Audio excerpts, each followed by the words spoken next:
مجھے شادی کرنے کا شوق تو بالکل بھی نہیں تھا، مگر حالات کی وجہ سے مجھے شادی کرنا پڑی، وہ بھی ایسے آدمی سے جسے میں بات کرنا بھی گوارا نہیں کرتی تھی۔ میری شکل و صورت کوئی گئی گزری نہیں تھی، میں لاکھوں میں نہ سہی ہزاروں میں تو ایک تھی ہی۔ صورت کے ساتھ اللہ تعالیٰ نے مجھے سیرت بھی خوب عطا فرمائی تھی، مگر اس نصیب کا کیا کرے جو نہ تو صورت کو دیکھتا ہے نہ سیرت کو دیکھتا ہے، نہ تعلیم کو نہ خاندان کو دیکھتا ہے۔ کمرے دونوں اچھی طرح سے صاف کر کے میں نے اپنے کچن کا رخ کیا۔ کچن میں برتن سمیٹے، جھاڑو لگایا، سارا کچرا باہر صحن میں نکالا۔ ابھی میں نے آدھا صحن صاف ہی کیا تھا کہ دروازے پر دستک ہونے لگی۔ میرے پوچھنے پر باہر سے آواز آئی کہ بیٹا دروازہ کھولو۔ جب میں نے دروازہ کھولا تو 50-60 سالہ سانولے رنگ کی بھاری بھرکم خاتون کھڑی تھی۔ امی کے کہنے پر میں انہیں اندر لے آئی۔ میں نے انہیں صوفے پر بٹھایا۔ امی نے پہلے مجھے پانی اور پھر چائے بنانے کا حکم دیا۔ خاتون کا حلیہ مجھے کچھ اچھا نہیں لگا۔ جب میں نے اسے پانی پلایا اور چولہے کا فلیم ہلکا کر کے چائے کا پانی اوپر رکھا اور کچن کی ادھوری صفائی مکمل کرنے لگی، وہ عورت چائے پی کر واپس چلی گئی۔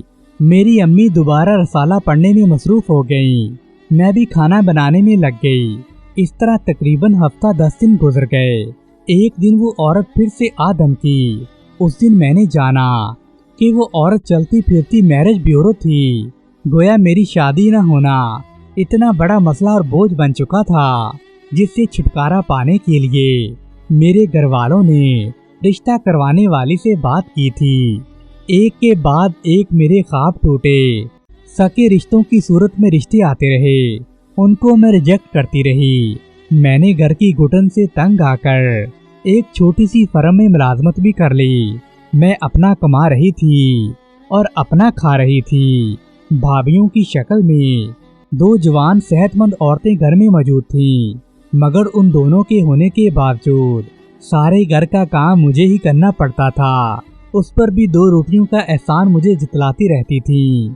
انہی حالات میں میں نے کمال کے رشتے کو غنیمت جانا، جو ہوگا سو دیکھا جائے گا۔ میں نے امی کے اتنا بار کہنے پر آخر حامی بھر ہی لی۔ اس دن میں آخری بار جی بھر کے روئی تھی، پھر میں نے پیچھے پلٹ کر نہیں دیکھا۔ اب پچھتانے کا کوئی موقع نہیں تھا، کیونکہ تانا بھی تو ایسا ملا تھا کہ ڈھونڈنے سے نہ ملے۔ دیکھنے میں تو کمال اچھا انسان ہی لگتا تھا، لیکن مجھے اس کی حقیقت بعد میں معلوم ہوئی کہ میرا شوہر کمال 8 بہن بھائیوں میں سب سے بڑا اور اکیلا کمانے والا تھا۔ باپ سر پر تو تھا نہیں، 2 نوکریوں کے باوجود ماں بہنوں کی عیاشیوں نے گھر میں کچھ بننے نہیں دیا۔ صبح کا نکلا ہوتا، رات 12 بجے کے بعد ہی گھر آتا تھا۔ اس وقت تو کچن میں کھانا بھی نہیں ہوتا تھا، سارے برتن خالی پڑے ہوتے تھے۔ بیچارہ زمانے بھر کا ستایا ہوا اپنی ماں بہنوں سے ڈرتا تھا۔ اس میں کبھی اتنی ہمت بھی نہیں ہوئی کہ اپنی محنت کی کمائی ہوئی پیسے سے وہ اچھا کھانا اور اچھے کپڑے پہن سکے۔ میری ساس کی 3 شادی شدہ بیٹیوں اور ان کے شوہر اور بچوں کا کھانا بھی ہمارے گھر سے ہی جاتا تھا۔ گویا دن بھر گھر میں لنگر کا سما ہوتا تھا۔ ضرورت پڑنے پر کسی بیٹی کو پاکٹ منی کے لیے میری ساس کچھ پیسے دیتی تو کبھی کسی کو ہزاروں روپے لٹا دیتی تھی۔ وہ بیچارہ میرا شوہر دن بھر کا تھکا ہارا کام سے آتا، وہ اتنا بھی نہیں پوچھتا تھا کہ ماں جو میں پیسے کما کر لایا تھا وہ کہاں گئے تھے۔ میری ساس اتنی کنجوس اور بد اخلاق تھی کہ وہ مجھے بات بات پر باتیں سناتی تھی۔ اس نے مجھے روپیہ پیسہ کبھی نہیں دیا۔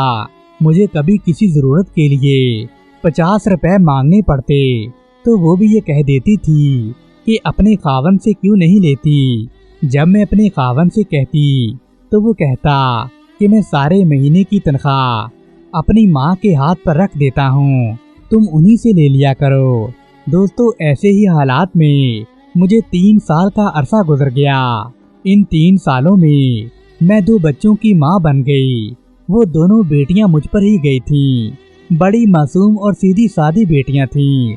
جب میری سب سے بڑی بیٹی 5 سال کی ہوئی تو میں نے اسے اسکول ڈالنے کے لیے اپنے شوہر کمال پر زور دینا شروع کر دیا۔ گھر کے اس آوارہ ماحول میں ہر وقت میرا دم گھٹتا رہتا تھا۔ میں کس سے اپنا دکھڑا ہوتی، دن بھر نندوں کا آنا جانا لگا رہتا تھا۔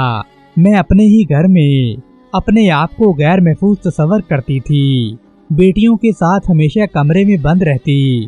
میں نے تو اپنا چولہا بھی کمرے کے اندر ہی رکھ لیا تھا، بس پانی بھرنے، کپڑے دھونے یا واش روم وغیرہ جانے کے لیے کبھی کبھار ہی کمرے سے باہر نکلتی تھی۔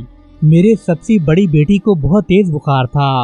ایک دن میرے پاس دوائی کے لیے پیسے بھی نہیں تھے۔ آخر میں نے اپنے شوہر کمال کو فون کیا تو وہ کہنے لگا، بیگم میرے پاس تو کچھ بھی نہیں ہے، سارے پیسے تو میری ماں کے پاس ہی ہیں۔ یہ کہہ کر اس نے فون بند کر دیا۔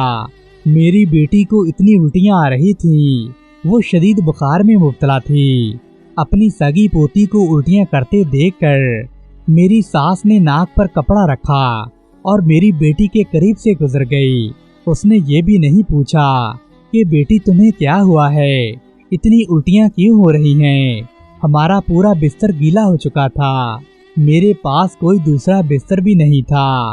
دوستو، ان حالات کے پیش نظر میں نے اپنی ہمت جٹائی اور آخر میں نے فیصلہ کیا کہ میں بھی نوکری کروں گی، اور میرا یہ فیصلہ بڑا اچھا ثابت ہوا، کیونکہ میں اپنے شوہر، اپنی ساس اور نندوں کے سہارے نہیں جینا چاہتی تھی۔ اللہ کے کرم سے مجھے جلدی ہی ایک نوکری بھی مل گئی۔ میں نے اپنی بڑی بیٹی کو اسکول میں ڈال دیا۔ میں کھانے پینے کی چیزیں بیگ میں رکھ دیتی تھی اور ٹیچر سے کہتی تھی کہ میرے آنے تک اس کو روکے رکھیں، اور یوں چھوٹی والی کو ساتھ لے کر میں جاب پر جانے لگی۔ کبھی میرا دھیان کام پر ہوتا تو آدھا دھیان میرا اپنی بیٹیوں پر ہوتا تھا۔ مینیجر سے ڈانٹ سنتی، حتیٰ کہ اس کا رویہ بھی برداشت سے باہر تھا۔ وہ کہتا تھا کہ بی بی نوکری کرنی ہے تو ڈھنگ سے کرو، ایسے تم روز لیٹ آتی ہو اور کام بھی ٹھیک سے نہیں کرتی۔ مگر میں اسے کہتی کہ بھائی میری مجبوری ہے، میں کیا کروں، میرا شوہر میرا خیال نہیں رکھتا، میں گھر کی اکیلی کمانے والی ہوں۔ ایسے مجھے اپنے مینیجر کی باتیں سنتے سنتے تقریباً 1 سال کا عرصہ گزر گیا۔ ایک دن آدھی رات کو مجھے باہر کچھ کھٹکا۔ میں کمرے سے باہر آئی تو میں نے ایک آدمی کو اپنی نند کے کمرے سے باہر جاتے دیکھا۔ میں نے دیکھا وہ محلے کا آوارہ لڑکا تھا۔ میری نند اسے چپکے چپکے رات کے وقت گھر پر بلاتی تھی اور رنگ رلیاں مناتی تھی۔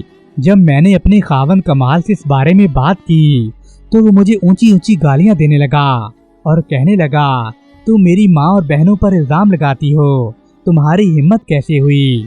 اب تم اپنا کمانے لگی ہو تو تمہارے جو جی میں آئے گا تم کیا وہ کہو گی؟ تمہیں شرم آنی چاہیے، میں تمہارا نوکری پر جانا بند کرا دوں گا۔ اگلی صبح کمال نے اپنی ماں کو یہ ساری بات بتا دی۔ گھر میں تو پورا محاذ تیار تھا۔ مجھے گالم گلوچ اور مار پیٹ کر کے سب لوگوں نے گھر سے نکال دیا اور کہنے لگے، تو ہوتی کون ہے اپنی ساس اور نندوں کے معاملات میں دخل دینے والی؟ میرا خاوند کمال بھی میرے خلاف ہو گیا اور کہنے لگا، ایسی بدذات اور بد اخلاق عورت کو میں اپنے پاس نہیں رکھ سکتا، میں اسے طلاق دے دوں گا۔ میں تو لٹ پٹ چکی تھی، الٹا میری بات پر عمل کرنے کی بجائے سارا گھر میرے خلاف ہو گیا تھا۔ کمال تو پہلے ہی اپنی ماں کے اشاروں پر ناچتا تھا۔ مجھے اپنی ماں کے گھر آئے ہوئے تقریباً 2 مہینے گزر چکے تھے۔ آخر مجھے ایک دن کمال کی طرف سے طلاق کا پروانہ ملا۔ کمال نے مجھے طلاق دے دی اور طلاق میں یہ وجہ بتائی کہ میں ایک بد چلن، بد ذات اور بد اخلاق عورت ہوں۔ میں اپنے دونوں بچوں کو لے کر ماں باپ کے گھر پر بیٹھ گئی۔ اب مجھے پھر سے بابیوں کے تانوں کا سامنا تھا، لیکن میں نے اپنی نوکری جاری رکھی اور اپنی دونوں بیٹیوں کو پالتی رہی۔ آج بھی میں اپنی بیٹیوں کو پالنے کے لیے اسکول میں پڑھانے کا کام کرتی ہوں اور اللہ تعالیٰ کا شکر ادا کرتی ہوں، لیکن یہی میری زندگی کی سچائی ہے کہ مجھے شادی کے نام پر دھوکہ ملا اور میرے خاوند نے میرے ساتھ اتنا برا سلوک کیا۔ پیارے دوستو،